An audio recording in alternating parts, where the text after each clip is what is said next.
Praise the Lord. जैसे आज हम सब लोग यहाँ मिलकर गुड फ्राइडे मना रहे हैं, यीशु मसीह ने जब उसका अंतिम समय आया था, कुछ 7 वचनों के द्वारा उसने हमसे बातें की। उसमें से पहला शब्द है लूका का 23 अध्याय 34 वचन। तब यीशु ने कहा, हे पिता, इन्हें क्षमा कर, क्योंकि ये जानते नहीं कि क्या कर रहे हैं। हालेलुया। आइए हम वचन में जाने से पहले दुआ करेंगे। स्तुति धन्यवाद प्यारे स्वर्गीय पिता, प्रभु जी धन्यवाद देते प्रभु जी इस समय के लिए। प्रभु जी ये मौका आपने मुझे दिया प्रभु जी आपके साथ वचनों पर बात करने के लिए। प्रभु जी जो एक पहला शब्द है प्रभु जी उस पर बात करने के लिए मौका आपने दिया, मैं धन्यवाद देती हूँ राजा। प्रभु जी होने दे प्रभु जी, मेरी आवाज होने दे, लेकिन प्रभु जी तेरे वचन मेरे मुंह से निकलने दे। तू मेरे मुंह के द्वारा शब्दों के, तेरे शब्द मेरे मुंह के द्वारा इन सब में पहुंचने दे मेरे राजा। आगे का समय पवित्र आत्मा में आपके हाथ में सौंपती हूँ। आपकी मेरी नहीं लेकिन आपकी इच्छा मेरे द्वारा पूरी की जाए। यीशु मसीह के नाम से मांगती हूँ, ग्रहण करें, आमीन। पहला शब्द है क्षमा का शब्द। एक दर्दनाक पीड़ा के बीच भी यीशु ने अपने दुश्मनों को क्षमा किया। जब हमने देखा कि प्रभु यीशु अपने चेलों के पांव धोकर, मतलब पवित्र प्रभु भोज लेकर जब गत्सेमनी बगीचे में गया, तब गत्सेमनी बगीचे में जाते वक्त उसने अपने गिरकर पिता से प्रार्थना की, हे पिता, घड़ी आ पहुंची है, अपने पुत्र की महिमा कर, जिससे पुत्र तेरी महिमा करे। हम महसूस कर सकते, यीशु को पता था कि वो एक दर्दनाक पीड़ा से जाने वाला है। यीशु को पता था कि उसको सिपाही मारने वाले हैं। यीशु को पता था कि उसके सर पर कांटों का मुकुट पहना जाने वाला है। यीशु को पता था कि उसको एक दर्दनाक मौत मिलने वाली है, उसको सब पता था। लेकिन फिर भी वो अपने पिता से बात कर रहा है, क्योंकि वो भी एक मनुष्य है। जो हम फील करते हैं वही फील करता है। मतलब उसने हमारे लिए एक दर्दनाक मौत सही, फिर भी वो हमारे लिए, हम जैसे पापियों के लिए वो अपने पिता से प्रार्थना कर रहा है, दुआ कर रहा है, हमारे लिए क्षमा की दुआ कर रहा है। हालेलुया। प्रभु को धन्यवाद देती हूँ मैं, क्योंकि यीशु को पता था। जब हमने पाम संडे सेलिब्रेट किया, यीशु का यरूशलेम में विजयी प्रवेश हो रहा था। यीशु जब उस गधी के बच्चे के ऊपर आ रहा था, सब भीड़ उसके पीछे हो रही थी, होशाना गा रही थी। जिस मार्ग से वो जा रहा था, उस मार्ग पे वो अपने कपड़े फेंक रही थी। वो पाम के पत्तों को वो नीचे बिछा रही थी, क्योंकि वो उससे ऊपर से जाए। और वो बोल रहे थे, होसन्ना होसन्ना, यहूदियों का राजा धन्यवादित रहो। मतलब उन्होंने उसको यहूदियों का राजा माना था। जब हम इस दौर से जाते हैं, तब यीशु जब उस क्रूस पे था, तब उसको वो याद आ रहा था कि अरे ये लोग वही लोग हैं, वो यही भीड़ है जो मेरे लिए वो पीछे आ रही थी, मुझे यहूदियों का राजा कहकर मुझे ऊपर उठा रहे थे। अब यही भीड़ है जो चिल्ला कर कह रही है, इसे क्रूस पर लटकाओ, उसे क्रूस पर लटकाओ, चिल्ला कर कह रही है। क्यों? क्योंकि वो डर गई थी, गलत उम्मीदों में वो फंस गई थी। धार्मिक जो लोग थे उनसे डर गई थी, जो सांसारिक मोह है वो उससे डर गई थी। यीशु याद कर रहा था जो भीड़ चिल्ला रही थी। यीशु जब उसको गिरफ्तार किया गया, जो गैर यहूदी लोग सिपाही है उनसे उसे गिरफ्तार करवाया था, तब वो याद कर रहा था कि अरे ये वही लोग है जब मैं चिन्ह चमत्कार कर रहा था, जब मैं वचनों की शिक्षा दे रहा था, वही लोग है, वो वहां पे बैठे सुन रही थी। ये वही मेरे गवाह है जिन्होंने देखा कि अंधे को मैंने आंखें दी, वही लोग हैं जिन्होंने देखा, जो गवाह थे, लंगड़ों को उसने चलाया, लोगों में से दुष्टात्मा को निकाला, मृतकों में से उसने उनको जिंदा किया। यही लोग है आज वो चिल्ला चिल्ला कर कह रहे कि उसको सूली पर लगाओ और मेरे बदले, मतलब उसको कितना दर्द हो रहा होगा वो याद करके, मेरे बदले अभी वो जो खूनी बरअब्बास है उसको छुड़ाने के लिए बोल रहे थे। मतलब हम इमेजिन नहीं कर सकते, जब यीशु की गिरफ्तारी हुई थी उस बगीचे में, तब बगीचे में गिरफ्तारी हुई थी, उसको ले जा रहे थे, उसको सूली पर लटका दिया था, उसके ऊपर कांटों का मुकुट लगाया था, उसके हाथों पर कीले ठोके थे, उसको कोड़े मारे थे। हम याद कर सकते, हम महसूस कर सकते हैं क्या उससे कितनी दर्दनाक, एक मतलब दर्दनाक वो मतलब उसमें जा रहा था। हम नहीं महसूस कर सकते। जैसे पास्टर ने कहा कि वो मतलब जब हम मूवी में देखते हैं वो 10% ही था। हम पैशन ऑफ क्राइस्ट जब देखते थे हम रोते थे, बहुत रोए, पर वो 10% था। तो इमेजिन करो यीशु को तो कितना मारा, उसकी तो कुछ गलती भी नहीं, तो वो निष्पाप मेमना था, वो निष्पाप था, उसने हमारे लिए ये सब कुछ किया, लेकिन फिर भी सह रहा था। उसने मुंह से एक शब्द भी नहीं बोला, उसमें वो प्रेम था, वो विनम्रता थी, उसको अपने पिता की इच्छा पूरी करनी थी। एक क्षण ऐसा आया प्रियो, उसने अपने पिता से बात भी की, अगर हो सके तो ये मतलब ये घड़ी निकल जाए। उसको लगा कि अरे मुझे अभी वो सहन करना है, मैं सहन कर पाऊंगा क्या?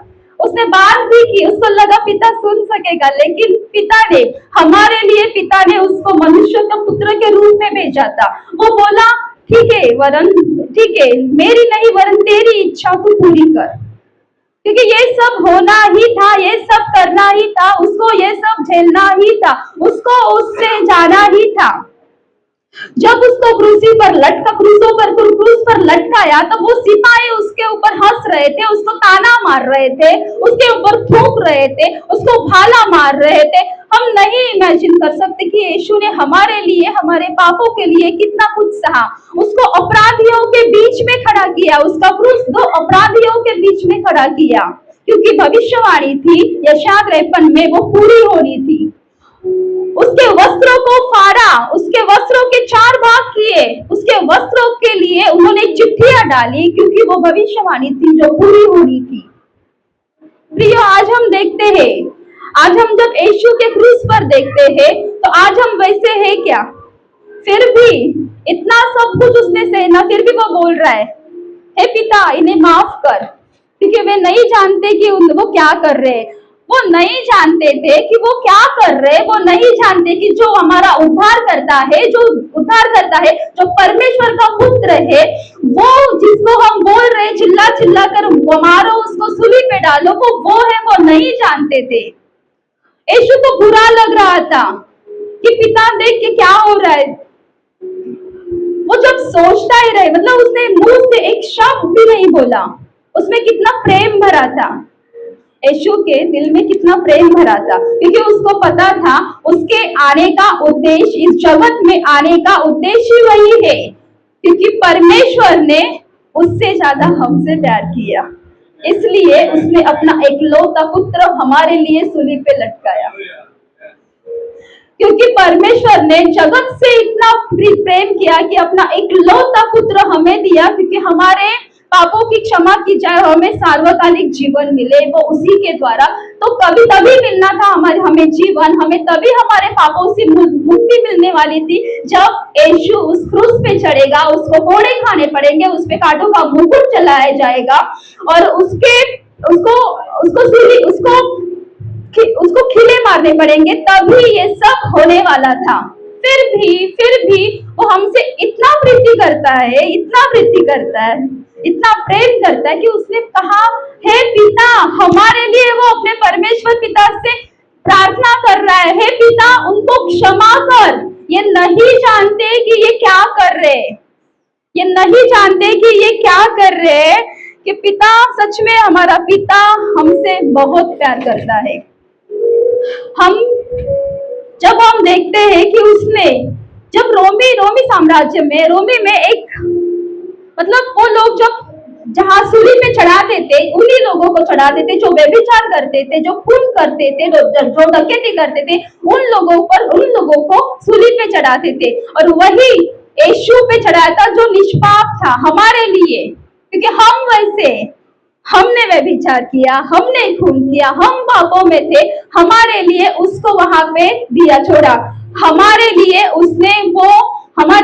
उसने अपना प्राण दिया, बलिदान दिया, अपना लहू बहाया।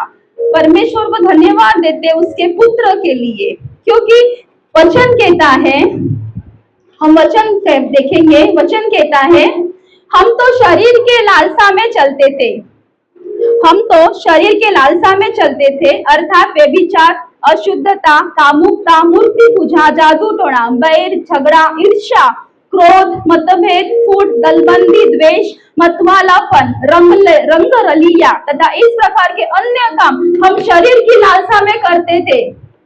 ये शरीर की लालसा, जैसे वचन यहाँ पे पूरा हो जाएगा, जैसे ऐसे ऐसे काम करने वाले परमेश्वर के राज्य के वारिस न होंगे। जो लोग, उसको पता था कि जो लोग ऐसे काम करते हैं वो परमेश्वर के राज्य के वारिस न होंगे, क्योंकि वचन कहता है कि हमें परमेश्वर का वारिस होने के लिए बुलाया है, हमें वारिस होने के लिए परमेश्वर ने अपने एकलौते पहलौठा को हमारे लिए बलिदान करवाया, क्योंकि हमें उस राज्य में उसका वारिस बनाए। और वो हमारे लिए प्रार्थना कर रहा है, हे पिता, क्योंकि हम उसके भाई बहन हैं, हे पिता माफ कर, क्षमा कर, ये अभी नहीं जानते ये क्या कर रहे। परमेश्वर को धन्यवाद देते उस क्षमा के लिए, उस प्यार के लिए जो यीशु ने हमसे किया, जो परमेश्वर पिता ने हमसे किया, जो कोई नहीं कर सकता, इस जगत में कोई नहीं कर सकता। हमारे लिए बलिदान दिया, हमारे लिए अपना उसने खून बहाया, हमारे लिए उसने कोड़े खाए, हमारे लिए उसको सूली पे लटकाया, हमारे लिए उसने दर्दनाक मौत सही। हम धन्यवाद देते परमेश्वर को। शायद अगर हम में कुछ ऐसे हो अभी तक कि हमने किसी को, हमने हमारी जानबूझकर, जाने अनजाने में हमसे अगर कुछ गलतियां हुई होगी, तो प्रियो यही समय है, आज ही हम पश्चाताप करेंगे, परमेश्वर को बोलेंगे, प्रभु हमें क्षमा कर। अगर हमने किसी को अभी तक माफ किया नहीं होगा, अगर हमारे दिल में किसी के बारे में कुछ कठोरता होगी या कुछ होगा, तो हम परमेश्वर को उनसे माफी मांगने के लिए कहेंगे कि हम उनसे माफी मांगे, क्योंकि यही समय है क्षमा करना। पता है वो मुश्किल है, किसी को क्षमा करना मुश्किल है। किसी ने कुछ किया, मैं उसको जिंदगी भर क्षमा नहीं करूंगी। जैसे हम एक दोनों मूवी देख रहे थे, उसमें एक सीन ऐसा हुआ कि उसको बहुत मारा, उस जो मिशनरी थे उसको बहुत मारा, उसके साथ जो एक आदमी था, उसके साथ साथी था, वो बोला कि इन लोगों को मैं कभी क्षमा नहीं करूंगा। लेकिन एक जो जेलर थे, इनको तो मैं कभी क्षमा नहीं करूंगा। लेकिन एक दिन ऐसा आया, वो जब आगे गया, प्रभु ने उसको बढ़ाया, वो जेलर प्रभु में आया था चर्च में, तब वो जेलर उसके सामने आया, तब उसने उसको माफ कर दिया। हमें आज वही हृदय रखना है, कठोरता का हृदय, जो स्टोन है हमें वो निकालना है। कोमलता का हृदय आज हम प्रभु से मांगेंगे और एक दूसरे के लिए हम प्रीति कर मांगेंगे, क्योंकि परमेश्वर, क्योंकि यीशु ने हमें जो आज्ञा दी है, जैसे मैं तुमसे प्यार करता हूँ वैसे तुम एक दूसरे से प्यार करो। आज आइए हम भी यीशु के द्वारा, जो उसने हमें प्रीति दी है, उसके द्वारा एक दूसरे को माफ करते, क्षमा करते और एक दूसरे के साथ प्रीति में रहते हैं। परमेश्वर को धन्यवाद इस समय के लिए, इस वचन के लिए। सच में परमेश्वर भला है, उसकी करुणा भला की हमेशा के लिए रहती है। उसने जो हमें वचन दिया है, पिता इन्हें क्षमा करे, ये नहीं जानते कि ये क्या कर रहे हैं। धन्यवाद देती हूँ परमेश्वर पिता को इस समय के लिए। धन्यवाद।